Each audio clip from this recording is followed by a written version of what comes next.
My, Slované.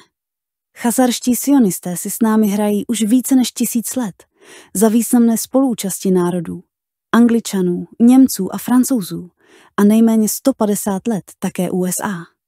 Jde o snahu redukovat nás do role otroků a sluhů. Tyto plány jsou systematicky uskutečňovány sednáři přítomnými mezi téměř všemi hlavami slovanských států a našimi takzvané vládami a parlamenty. Hlavní ostří boje bude namířeno proti Slovanům, s výjimkou odpadlíků, kteří jsou se Židy spřízněni společnými zájmy. Připustíme, že tyto spřízněné později, až je využijeme pro své cíle, z naší společnosti odstraníme. Slované, a mezi nimi i Rusové, jsou nejneukázněnějším národem na světě. Neukáznění kvůli skladbě svých mentálních a psychických schopností, založených mnoha generacemi předků, genů, které nejsou náchylné k přepracování. Slovan, Rus může být zabit, ale nikdy zotročen. Proto by toto sémě mělo být vymýceno, ale v první fázi by mělo dojít k náhlému snížení jeho počtu. Toto je úryvek z projevu zesnulého sanhedrinského rabína Rebe Menachema Mendela Schneersona, bývalého vůdce satanisticko-sionistické sekty Žbat Lubavič, který zemřel v roce 1994. Protože sionisticko-zednářská elita věděla, že na Slovany není možné zcela a okamžitě zotročit, dohodla se, že pro nás vytvoří zdání demokratických států, v nichž faktickou moc, bez ohledu na politickou volbu, stále drží pouze oni a jejich agenti a přisluhovači. Tím, že sionisté přivedli některé slovanské státy do Evropské unie a NATO, částečně dosáhli svého zamýšleného cíle, který vedl k rozdělení slovanství na 2 protichůdné tábory. Tak se stalo. Na jednu stranu se postavili Bosna a Hercegovina, Bulharsko, Chorvatsko, Černá Hora, Česká republika, Polsko, Slovensko a Slovinsko. Na druhou stranu Bělorusko, Rusko a Malá Rus, takzvané Ukrajina. Toto rozdělení bylo iniciováno takzvané nekrvavými revolucemi a transformací ve státech bývalého sovětského bloku. Tak došlo k rozpadu Československa a Jugoslávie, přičemž v druhém případě byla prostřednictvím jeho agentů vyprovokována bratrovražedná válka, zatímco přinejmenším od roku 2012 jsme svědky bezprecedentního zatažení Ukrajiny do války s Ruskem. Přitom je třeba na rovinu říci, že tato bratrovražedná válka mezi Ruskem a Ukrajinou je ve skutečnosti válkou NATO proti Rusku. Přičemž Ukrajina je pouze mizerným nástrojem v rukou cynických sionistů a Západu. A současná situace jen dokazuje, že Ukrajina jako stát vznikla za jediným účelem. Jako základna Západu k výpadu proti Rusku, které má být v souladu s cíli zločinců pod šesticípou hvězdou a kruhem a pentagramem rozděleno na malé státy, zatímco samotní Rusové a ostatní Slované mají být vyhlazeni a ti, kteří zůstanou naživu, mají sloužit chazarským pánům tohoto světa. Důkazem výše uvedeného budiš. Další citát z projevu rabína Schneersona citovaného na začátku. Především rozdělíme všechny slovanské národy na malé oslabené země s přetrhanými vazbami. Zde použijeme naši starou metodu rozděl a panuj. Budeme se snažit tyto země mezi sebou rozhádat. Zatáhneme je do vzájemných válek, abychom se navzájem zničili. Ukrajinci si budou myslet, že bojují proti rozpínavému Rusku, že bojují za svou nezávislost. Budou si myslet, že konečně získali svobodu a přitom upadnou do úplné závislosti na nás. Stejně tak si Rusové budou myslet, že hájí své národní zájmy, že získávají zpět území, která jim byla protiprávně odebrána a tak dále.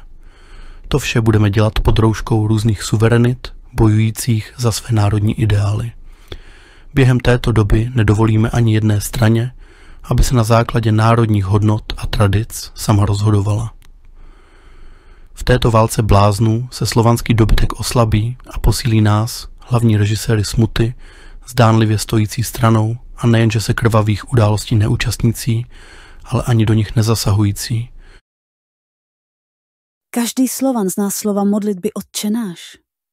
Je to modlitba, kterou nás naučil náš Pán Ježíš Kristus, král králů a pán pánů. Pravý Bůh, Mesiáš, velekněz a král, který je spolu se svou panou Marií, námi Slovany tak zvláštním způsobem milovanou, naším jediným a nespochybnitelným králem. Proto, když máme jednoho Otce a jednu Matku Marii, nemůžeme být nadále ve vzájemném nepřátelství. Jak se můžete modlit modlitby Otče, náš, sláva Otci, i Synu, i Duchu Svatému?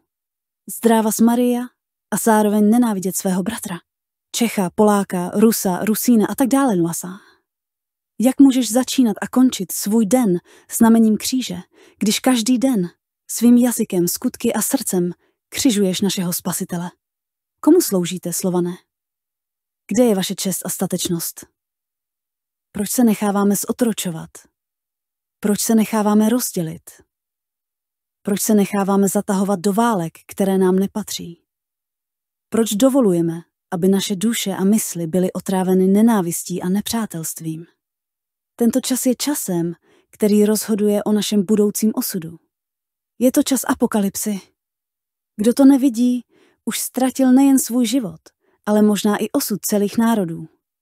Je tedy čas postavit se společně, rameno k rameni a klást aktivní odpor. Nemusíme s nepřítelem bojovat ocelovými zbraněmi, vždyť právě to on chce. Bojujme s ním modlitbou, dobrotou, milosrdenstvím, vírou, nadějí, láskou k Bohu, k našim rodinám a k naší vlasti. Žijme v míru, spolupracujme na základě rovnosti subjektů se vzájemnou úctou a pamatujme, že se nemusíme hned milovat. Prvním krokem nechť je respekt a zřeknutí se nadvlády jedné země nad druhou. Vyměňujme si navzájem poznatky, poznávejme se nově, obchodujme, navštěvujme slovanské země, poznávejme jejich duchovní a kulturní dědictví, poznávejme naše společné, často těžké a velmi bolestné dějiny, bez zkreslování a bez pohrdání kýmkoliv. Pečujme o své národní bohatství a přitom nezapomínejme, že mezi námi bylo mnoho velkých i obyčejných lidí, často také Slovanů, které osud a historické dějiny vrhly na cizí slovanskou půdu. Úcta a dobré vztahy však nemohou existovat bez stání v pravdě a bez pokání. Proto je třeba zlo nazývat zlem a dobro dobrem, neomlouvat zločiny okolnostmi a jinými zdůvodněními a vyvodit z našich společných, často tragických dějin poučení pro budoucnost. Nepotřebujeme vytvářet žádný svaz slovanských států. I kdyby k němu mělo dojít, rozhodně na to není vhodná doba. Nyní je čas jednat společně a budovat vztahy založené na respektu a pamatovat na to, že rozdělení je doménou ďábla. Sjednoťme své úsilí pod jediným společným šeslem našeho Pána a krále Ježíše Krista a pod pláštěm Panny Marie a volejme Otče náš, jenž jsi na nebesích.